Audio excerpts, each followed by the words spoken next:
The morning Eleanor Whitmore discovered her husband had abandoned her for a younger woman, she believed the worst thing she could lose was her marriage. She had no idea that 8 months later, after Richard Whitmore collapsed from a fatal heart attack in a luxury Miami condo, a hidden safe deposit box would lead her to a forgotten oceanfront estate worth millions and uncover secrets her husband had spent an entire lifetime hiding from her. Until then, Eleanor believed she had lived an ordinary American life in the peaceful mountain town of Asheville, North Carolina, where routines felt permanent and marriages lasting 40 years seemed untouchable. At 64, her world revolved around familiar comforts. Early morning coffee in the same cream-colored ceramic mug Richard bought her during a trip to Vermont decades earlier. Grocery shopping every Friday afternoon. Folding his wool sweaters while old jazz records hummed softly through the house during long winter evenings. She had spent most of her adult life believing loyalty guaranteed safety. 41 years of anniversaries, hospital visits, mortgage payments, layoffs, family funerals, and Christmas mornings had convinced Eleanor they had already survived the hardest chapters of life together. But somewhere along the way, Richard Whitmore became terrified of growing old, and that fear would destroy everything they built. At first, Eleanor convinced herself she was imagining things. After 41 years of marriage, suspicion felt almost embarrassing. Richard had once been the kind of man who warmed up her car during snowstorms before she even asked, the kind of husband who remembered exactly how she liked her tea and still reached for her hand during long drives through the Blue Ridge Mountains. But over the last 2 years, something inside him had changed in ways Eleanor could never fully explain. It started subtly. Richard suddenly became obsessed with his appearance. At 64 years old, he joined an expensive fitness club across town, despite never exercising a single day in his life. He replaced his comfortable flannel shirts with fitted designer clothing Eleanor had never seen him wear before. He whitened his teeth, started wearing expensive cologne, bought a sleek silver watch that probably cost more than their monthly mortgage payment back when they were raising children. At first, Eleanor laughed about it with friends over coffee. Retirement panic, she joked lightly. Men lose their minds once they realize their hair isn't growing back. But eventually, even she stopped finding it funny. Richard became distant, distracted. Sometimes she caught him staring at his own reflection with an expression that looked less proud than frightened, as though aging itself had become something hunting him. Then came the locked phone, the sudden business conferences in Florida, the private calls taken outside on the back porch late at night. The way he no longer looked at her when she spoke about family memories or future plans. And worst of all, the silence. Not angry silence. Not bitter silence. The far more painful kind. The silence of someone emotionally leaving long before they physically walk away. Still, Eleanor said almost nothing. Because after 41 years together, confronting betrayal felt more terrifying than pretending not to see it. The end arrived on a cold Thursday afternoon in October. Eleanor had spent the morning making homemade chicken soup because Richard complained about the weather the night before. Asheville's mountains were already covered in fading autumn colors, and cold rain tapped softly against the windshield as she carried grocery bags toward the front porch. She remembered fumbling for her keys, remembered hearing laughter inside the kitchen. Young laughter. Female laughter. For one strange second, Eleanor actually smiled. Maybe their daughter had stopped by unexpectedly. But the moment she pushed open the front door, her entire world cracked apart. Richard stood beside the kitchen island holding a wine glass. And next to him stood a tall blonde woman wearing Eleanor's dark green cashmere sweater, the one she had spent weeks searching for last winter. Nobody moved. The room became painfully still. The younger woman looked uncomfortable, but not ashamed. Richard looked exhausted, not guilty, just tired, like a man finally setting down a burden he no longer wished to carry. "Eleanor," he said quietly, "we need to talk." The grocery bag slipped from her hands instantly. Tomatoes rolled across the hardwood floor. A jar of soup broth shattered near her shoes. But years later, Eleanor would remember the smallest details more vividly than the betrayal itself. The smell of rosemary, the ticking clock above the stove, the way rainwater dripped slowly from Richard's coat onto the kitchen tile. "Who is this?" Eleanor asked softly, even though deep down she already knew. The blonde woman glanced nervously toward Richard before speaking. "My name is Vanessa." "I didn't ask your name," Eleanor whispered. Richard exhaled heavily and rubbed his forehead with visible impatience. "This isn't working anymore." The words landed with terrifying simplicity. No anger, no apology, no emotion at all, just finality. Eleanor stared at him, waiting for the rest. Waiting for him to say he was confused. Waiting for him to admit this was some kind of late-life breakdown. But instead, Richard delivered the rest with the cold efficiency of a business negotiation. He wanted a divorce. He had already leased a luxury condo in Miami. Vanessa would be moving there with him, and he believed it would be healthier for everyone if they handled things quickly and respectfully. Respectfully, the word almost made Eleanor laugh. 41 years reduced to paperwork and polite language. The man who once cried beside her in hospital waiting rooms now sounded like someone canceling a subscription. "What about our life?" Eleanor finally asked. Richard avoided her eyes. "We grew apart." The sentence cut deeper than shouting ever could, because it erased everything. Every anniversary, every struggle, every sacrifice she made to help build the life they shared. Vanessa shifted awkwardly beside him, clutching the sleeve of Eleanor's sweater tighter around herself. And suddenly, Eleanor noticed something devastating. The girl couldn't have been older than 32, younger than their son, younger than some of Richard's employees. The humiliation hit harder than the heartbreak. Eleanor felt herself physically shrinking inside her own home. "I gave you my entire life," she whispered. Richard's expression briefly softened, but only briefly. "I never asked you to stop living yours." The cruelty of the sentence stunned even him after it left his mouth. A heavy silence filled the kitchen. Rain hammered harder against the windows now. Finally, Eleanor looked directly at Vanessa. "Do you really believe he'll never do this to you someday?" Vanessa said nothing, because deep down, she already understood something Eleanor was only beginning to realize herself. Richard Whitmore wasn't chasing love. He was running from age, and no woman alive could save him from time itself. That night, Richard packed 2 expensive suitcases while Eleanor sat alone at the kitchen table, listening to drawers open and close upstairs. 41 years together? Reduced to footsteps echoing through an empty hallway. And when the front door finally closed behind him sometime after midnight, the silence that followed felt less like loneliness, and more like the sound of an entire life collapsing in slow motion. The divorce was finalized 8 months later. By then, Eleanor barely recognized the woman staring back at her in the bathroom mirror each morning. The dark circles beneath her eyes had deepened. Her silver hair seemed duller somehow. Even the quiet little house in Asheville no longer felt like home without the familiar rhythm of another person moving through it.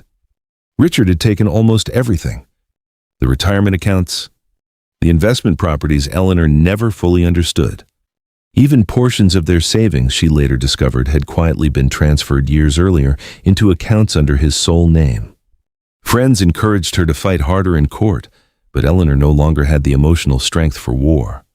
Every legal document felt like another confirmation that her marriage had been unraveling long before she noticed the first loose thread. Meanwhile, Richard appeared reborn.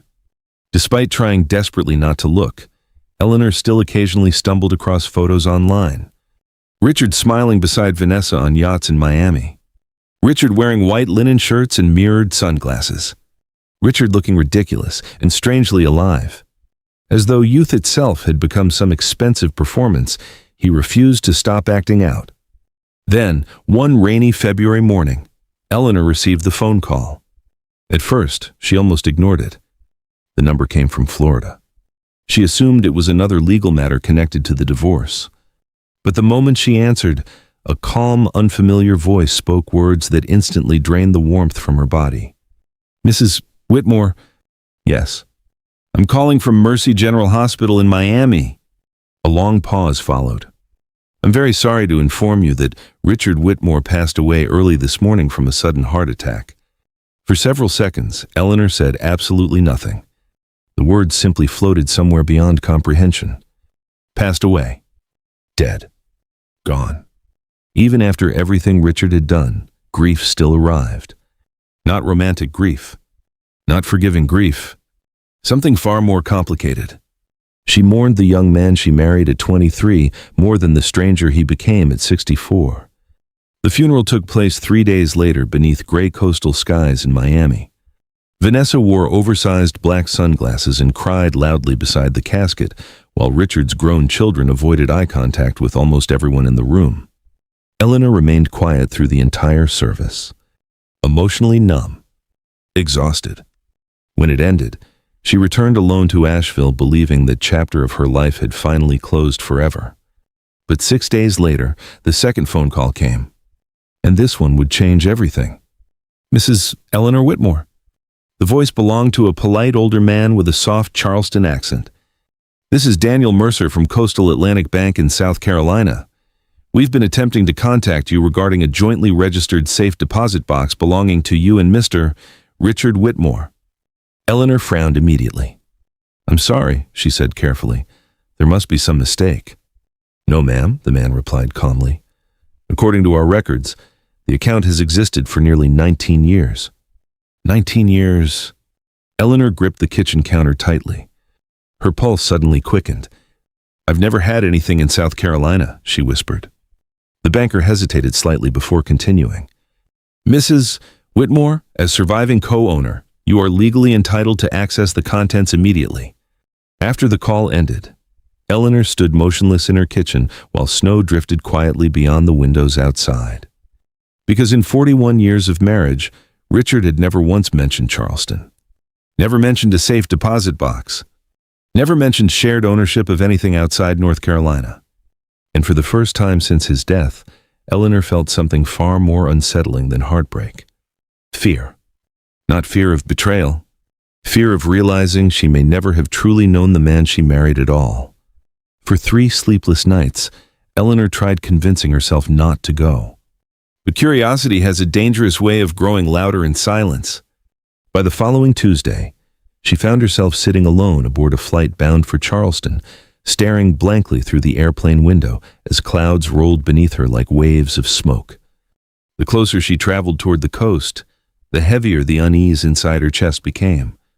What exactly had Richard hidden for nearly 2 decades? Money. Another woman. Another family? By the time Eleanor arrived in Charleston, cold Atlantic rain had already begun falling across the historic streets downtown.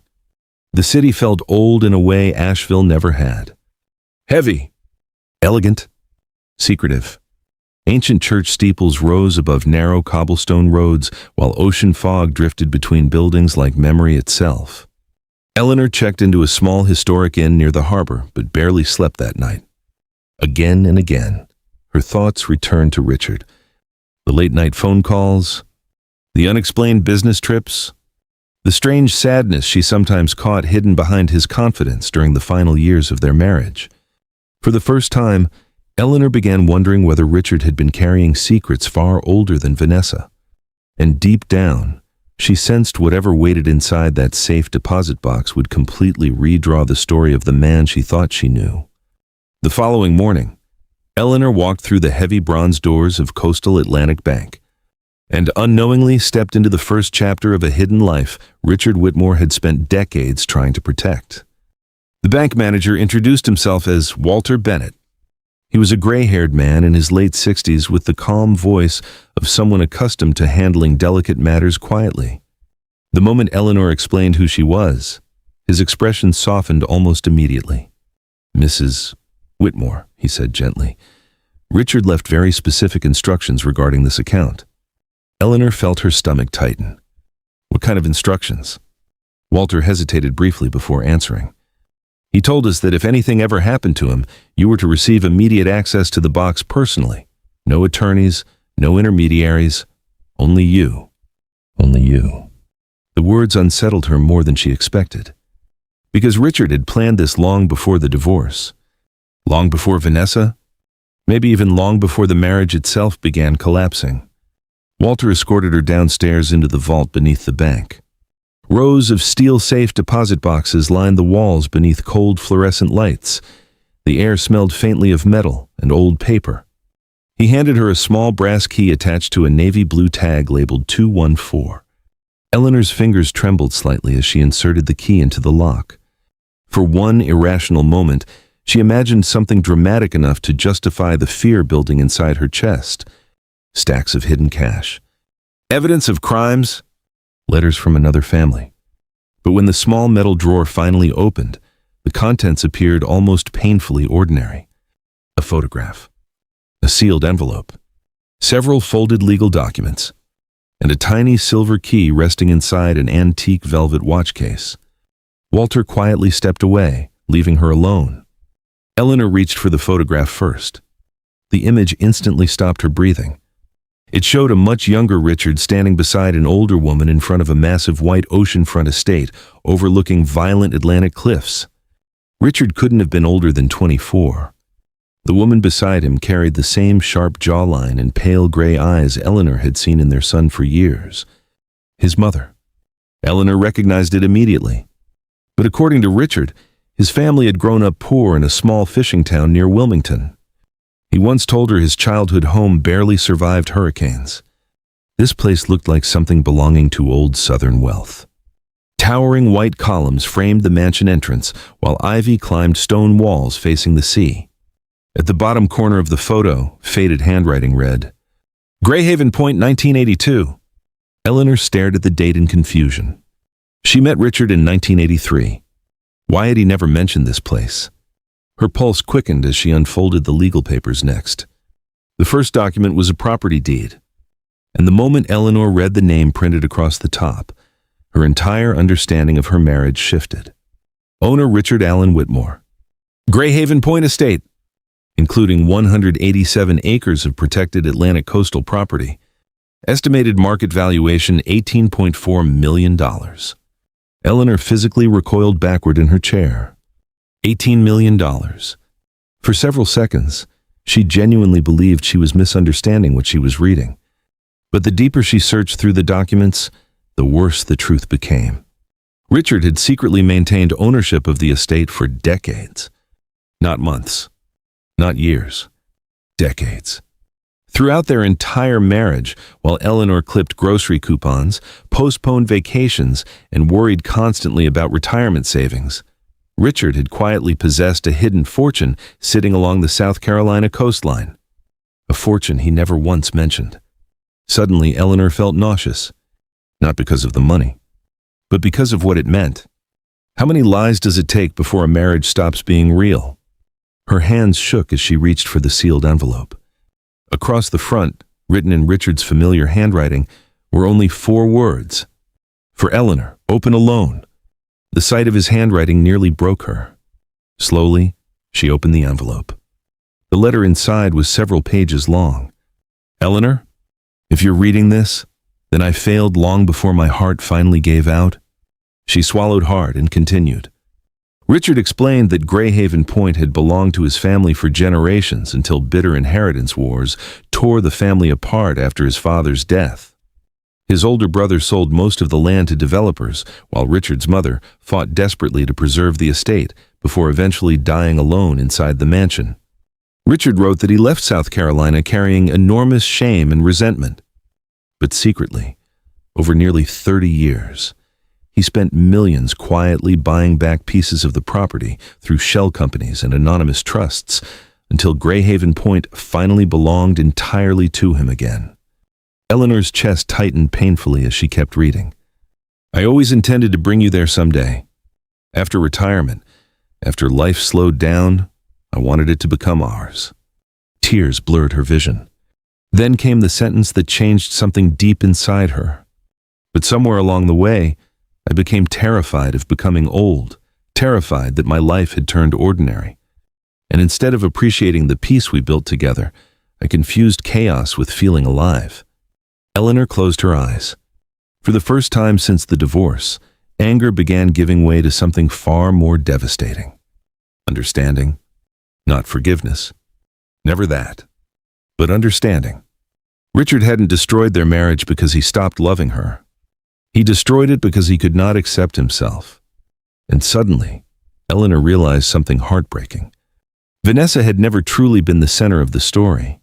Fear was. Eleanor remained inside the bank vault long after she finished Richard's letter.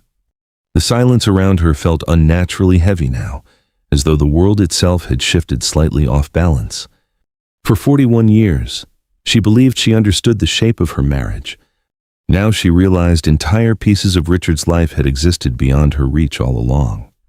Her eyes drifted toward the final object inside the box, the antique silver watch case. Slowly, she opened it. Inside rested a tiny rusted key wrapped carefully in faded tissue paper.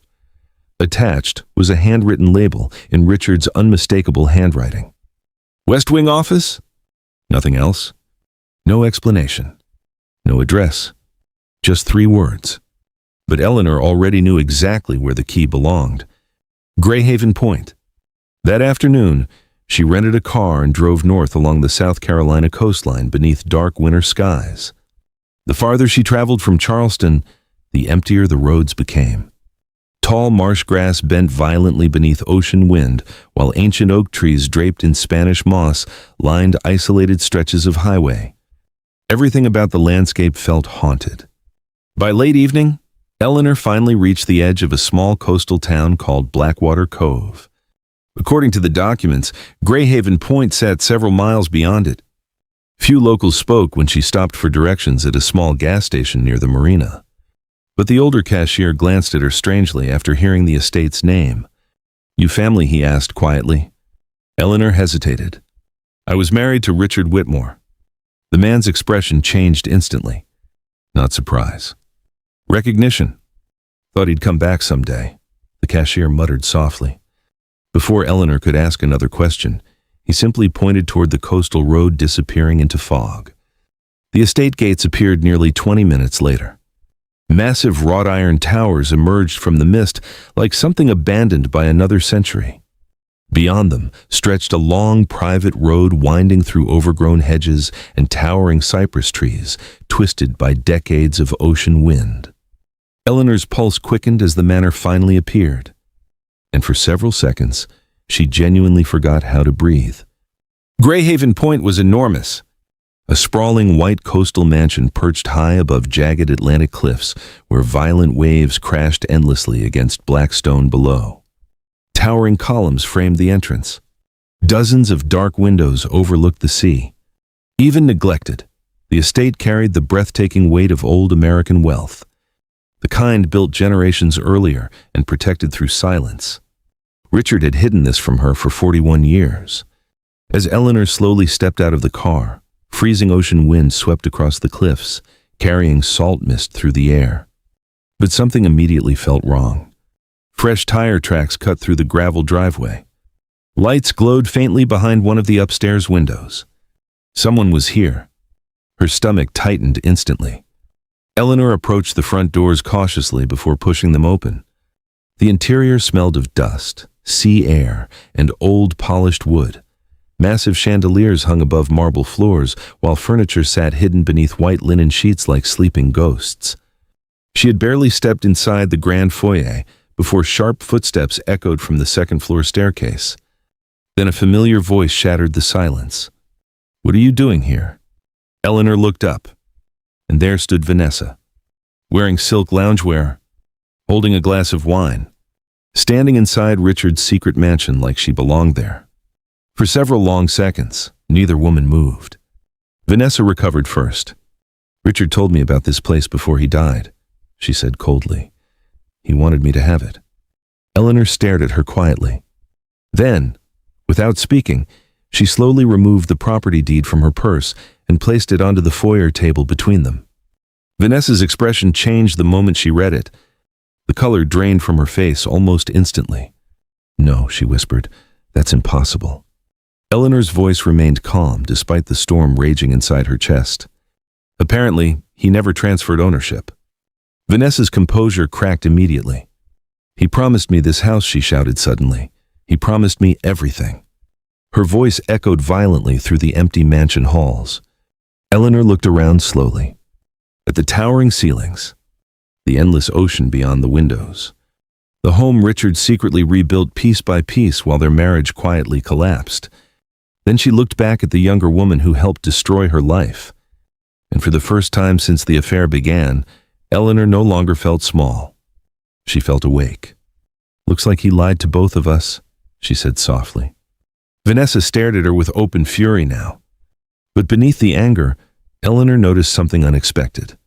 Fear. Because in that moment, both women finally understood the same terrible truth. Neither of them had ever truly known Richard Whitmore. And somewhere inside the locked rooms of Greyhaven Point, more secrets were still waiting. Vanessa refused to leave Greyhaven Point quietly. Within days, attorneys became involved. What began as a private betrayal quickly transformed into a vicious legal battle surrounding Richard Whitmore's hidden estate. According to Vanessa, Richard had verbally promised her ownership of the mansion shortly before his death. She claimed they planned to renovate the property together and turn it into a luxury coastal resort for wealthy retirees. But promises meant very little against paperwork. Especially paperwork Richard had hidden so carefully. Over the following weeks, Eleanor spent more time inside Greyhaven Point than she had spent inside her own Asheville home in months.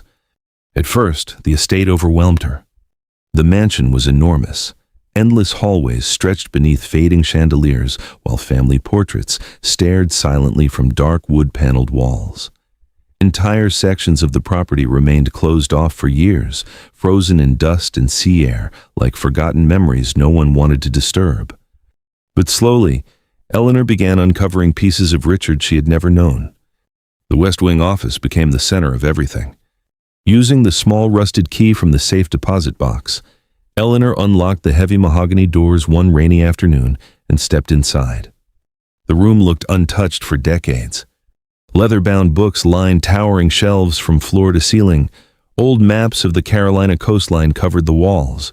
Large windows overlooked violent Atlantic waves crashing against the cliffs below. And inside the filing cabinets, Eleanor found the truth. Greyhaven Point was never simply a mansion. Over nearly 30 years, Richard had quietly repurchased enormous stretches of coastal land once belonging to his family. Through anonymous trusts and hidden corporations, he rebuilt an empire piece by piece while living an entirely different life in North Carolina. The total value shocked even the attorneys. Nearly $40 million. Protected coastline. Historic properties. Private investment accounts? All hidden beneath the appearance of an upper-middle-class retirement life. Eleanor sat silently at Richard's desk for a long time after the lawyers left. 41 years together. And still, entire versions of him remained locked away behind doors she never knew existed. Yet strangely, the money disturbed her less than the letters. Dozens of them filled the bottom drawer of Richard's desk, all addressed to her. None ever mailed. Some were 20 years old. Others were written only weeks before he died. At night, Eleanor sat beside the office fireplace reading them one after another while storms rolled across the Atlantic outside. And with every page, Richard became more human and more heartbreaking.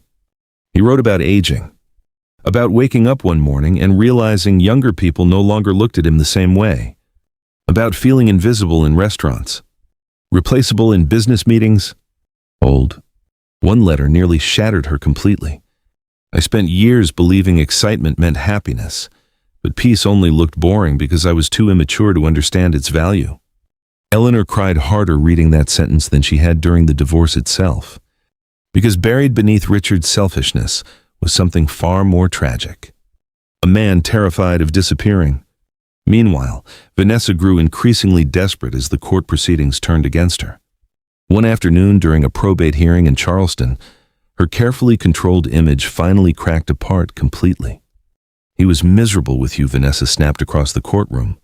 "You made him feel old." The room fell silent. But surprisingly, Eleanor felt no anger rise inside her. Only sadness. Because for the first time, she understood something Vanessa never would. Richard didn't leave searching for love. He left searching for lost time. And no woman alive could ever give that back to him. 3 months later, the judge ruled entirely in Eleanor's favor. Richard's final estate amendment, legally sealed inside the Charleston safe deposit box years earlier, transferred all holdings connected to Greyhaven Point directly to Eleanor upon his death. Vanessa received almost nothing. 2 days later, Eleanor watched moving trucks carry Vanessa's designer furniture away from the estate beneath cold gray skies. For one brief moment, their eyes met across the driveway. Vanessa looked exhausted now. Smaller somehow. Like someone waking up from a dream that collapsed too quickly and unexpectedly. Eleanor almost pitied her. Almost. After the legal battle ended, the silence inside Greyhaven Point became overwhelming at first. But gradually, something unexpected began happening. The mansion started healing her. She opened curtains Richard had kept closed for years, restored neglected gardens overlooking the ocean, repaired broken chandeliers, filled empty rooms with music again, and slowly, for the first time since Richard walked out of their marriage, Eleanor stopped surviving and started becoming someone entirely new. The first winter Eleanor spent alone at Greyhaven Point was the hardest. The mansion became unbearably quiet after sunset. Atlantic wind rattled old windows through the night while waves crashed endlessly against the cliffs below like distant thunder. Some evenings, Eleanor wandered through the enormous hallways wrapped in a wool blanket, still struggling to understand how her life had unraveled so completely in less than 2 years. 41 years of marriage. Gone. The betrayal still hurt. Some wounds heal slowly because they are tied not only to heartbreak, but identity. For months, Eleanor no longer knew who she was without Richard Whitmore.